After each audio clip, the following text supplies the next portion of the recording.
I may not be taking any flights to Antarctica, but that doesn't mean I didn't get to fly in Puerto Vallarta, Mexico. This is day 83 and 84 of going from the Arctic to the Antarctic without flying. I took a 45-minute bus from Mazatlan to Puerto Vallarta. You could probably do cheaper, but Chihuahuenses is really recommended and it's direct. I've heard there could be security issues on the road, so it's probably better not to have any stops. Overall, the experience was super comfortable. I actually got a few hours of sleep. And when I finally woke up, I got treated to these views right here. I've been in mostly dry, desertic climates, so it's the first time seeing something a little more tropical. Even though local buses can be a pain in the ass, when you're paying $1, it's really not a big deal, and you get a more local cultural experience doing it that way anyways. And after being by myself for a grueling couple of months, my friend Anas, who I've known since I was a child, decided to come through. It's nice to break up the trip and kind of change the ambiance for me. It also helps break up financial responsibilities and the burden of having to plan everything myself.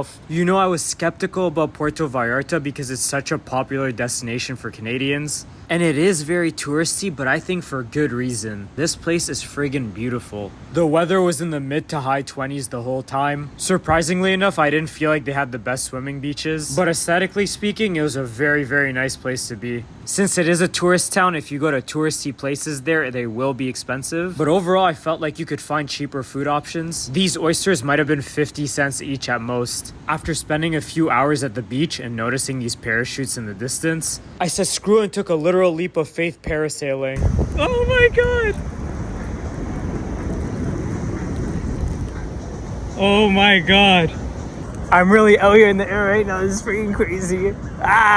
It's really not as scary when you actually get up, but god damn, I was freaking shook. Woo!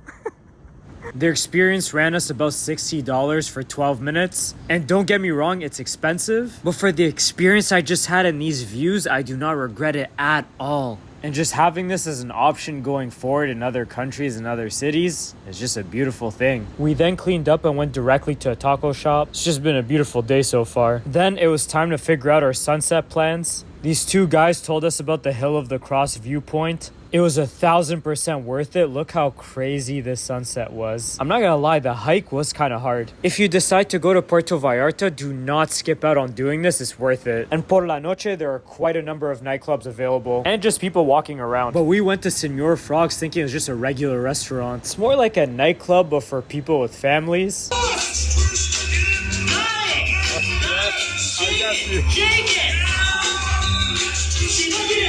And that's a wrap. Hey guys, TikTok's kind of been effing with my views, but keep supporting and tell me what you want to see more of. And as always, follow to follow my journey.